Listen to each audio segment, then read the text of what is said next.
আসসালামু আলাইকুম। ডিজিটাল প্রযুক্তি ষষ্ঠ শ্রেণীর আজকের আরেকটি ক্লাসে আপনাদেরকে সকলকে স্বাগত জানাচ্ছি। আজকের ক্লাসে আমরা যে বিষয়গুলো সম্বন্ধে আলোচনা করব সেটা হচ্ছে সমস্যা শিখন অভিজ্ঞতা একের আমাদের সপ্তম সেশন। নিজেরা সমস্যার সমাধান খুঁজে পেলাম, এবার অন্যদের সচেতন করার পালা।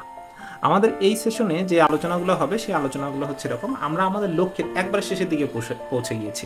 আর শ্রেণীতে বসে আমরা আমাদের সচেতনতামূলক উপকরণটি দলীয়ভাবে চূড়ান্ত করব এবং শ্রেণীকক্ষে উপকরণ তৈরির কাজ যতটা সম্ভব এগিয়ে রাখবো। লক্ষ্য রাখবো আমাদের তৈরি করা উপকরণটি যেন সবাই আগ্রহ নিয়ে উপভোগ করে, আবার একই সঙ্গে তারা ওই নির্দিষ্ট বিষয়ে সচেতন হয়। শিক্ষকের সহায়তায় উপকরণ তৈরি চূড়ান্ত হয়ে গেলে আমরা উপস্থাপনার সময় এবং স্থান নির্ধারণ করব। এটি হতে পারে বিদ্যালয়ের অ্যাসেম্বলি, অন্য কোনো আরেকটি শ্রেণী, সপ্তম বা থেকে দশম শ্রেণীর মধ্যে অন্য কোনো শ্রেণীতে তোমরা গিয়ে দিতে পারো, বা তোমার বাড়ি বা অন্য কোনো স্থান। শিক্ষকের কাছ থেকে পরামর্শ নিয়ে আমরা ঠিক করে নেব যে আমাদের উপকরণটি কোথায় এবং কার সামনে উপস্থাপন করলে সবচেয়ে মজার কার্যকর হবে, এবং উপস্থাপনটি শ্রেণীকক্ষের বাইরে হতে হবে।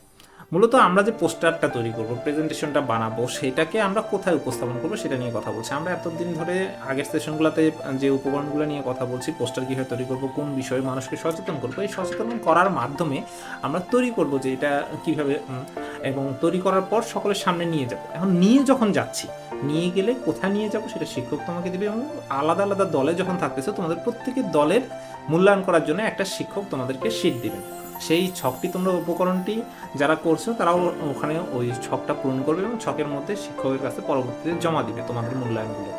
আশা করি তোমরা এই সেশনটা বুঝতে পারছো। পরবর্তী সেশনে কথা হচ্ছে আবার। ধন্যবাদ সকলকে।